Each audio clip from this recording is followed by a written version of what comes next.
Hi, and welcome to Random Writer's Big Picture for the week of January 18th.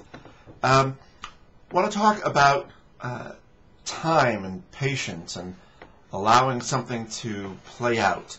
I'm not exactly sure what the motivation for this is, but I think it's kind of important to create context, as we've got a couple of what might, I think anyway, but might turn out to be big themes that take place over many years. So if it's going to take place, let's pretend for a second that that's right. Big theme, many years. So that means in the short run you would have no expectation of instant gratification or even near-term gratification or being right, for a few months or whatever.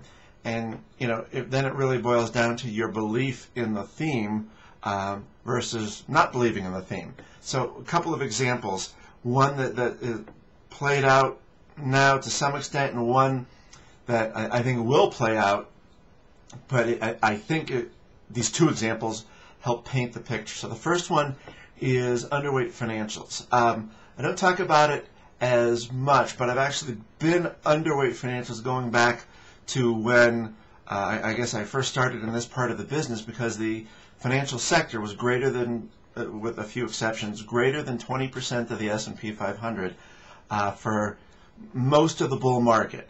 And so I'd been underweight. This was long before it inverted, or long before the build-up to when it was obviously going to invert. There was lead time of a few months where it was obviously going to invert.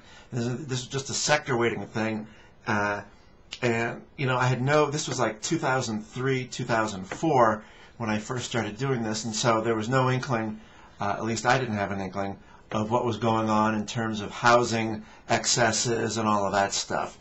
And so from that standpoint, if you think, and then the yield curve inverted, the threat of inversion, if I have this right, was late 2005. It was clear it was going to.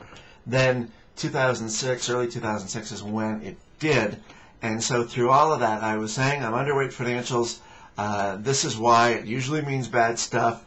We'll just see what happens. So that's what I did, and it took, quite a while. The next progression there maybe was in early 2007, and actually I talked about this in a video. In a video sometime in February of 2007, I talked about New Century and Accredited Home Lending, I think were the names that I talked about in that video. I'll try and find it and put a link to it. But I talked about those names possibly going under. That was the beginning of the subprime. And even as those companies were going out in the first half of 2007, I guess it was, there was still no inkling of what was coming down the pike for the financial sector.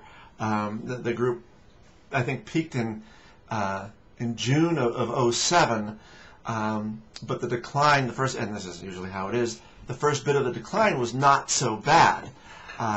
Yet it was a very slow, and then here we are now. It's early 2009. Things have hit the fan. Companies have gone bankrupt. On and on and on, and we're still not at the bottom of the problem. We don't know. I don't mean price-wise, but I mean in terms of getting to the bottom of the story. We still don't know everything.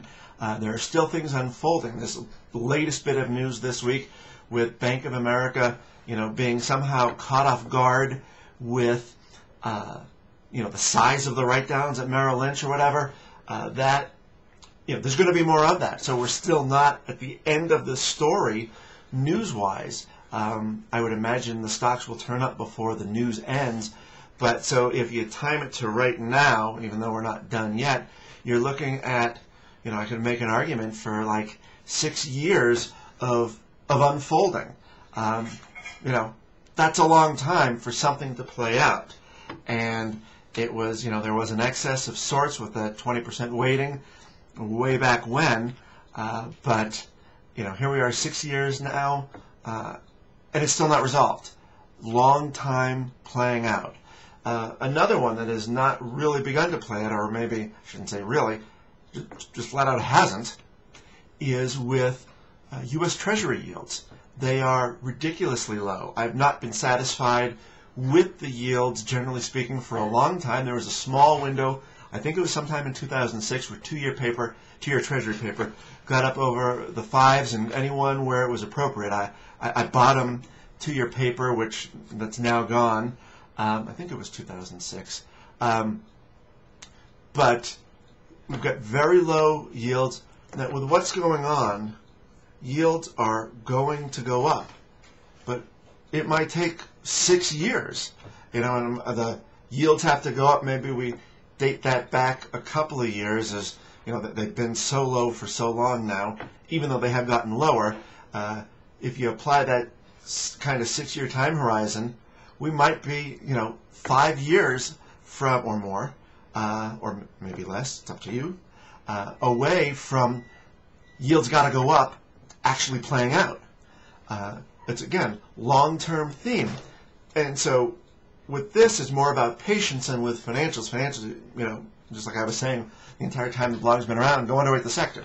With now Treasury yields, and to the extent that that's influencing, AAA paper, certain AA paper on the corporate side, you don't want to buy high. That's what you'd be doing if you're buying treasuries. You're buying high. Buying high just is not a good idea as an investor. The people that are doing it, that's just a whole different ballgame, and it's not something that I would worry about, because in addition to what they're buying, you don't know what else they're doing in the portfolio to create a certain effect, and it's just not, saying, well, who is buying? It's just woefully unsophisticated. I know that much. I don't know what they're doing, but I do know, well, who's buying is just a woefully unsophisticated way to look at it. There's more to the story with people who are buying zero, at least for quite a few people anyway. But so it could take a long time to play out. If you don't want to get paid 2% for 10 years, then you just have to wait. You have to wait for the market to get right. I would also say you could probably dabble a little bit in, AA and single A corporates. Whatever's going on, there will be very, very few single A corporates, excluding financials, where the companies fail.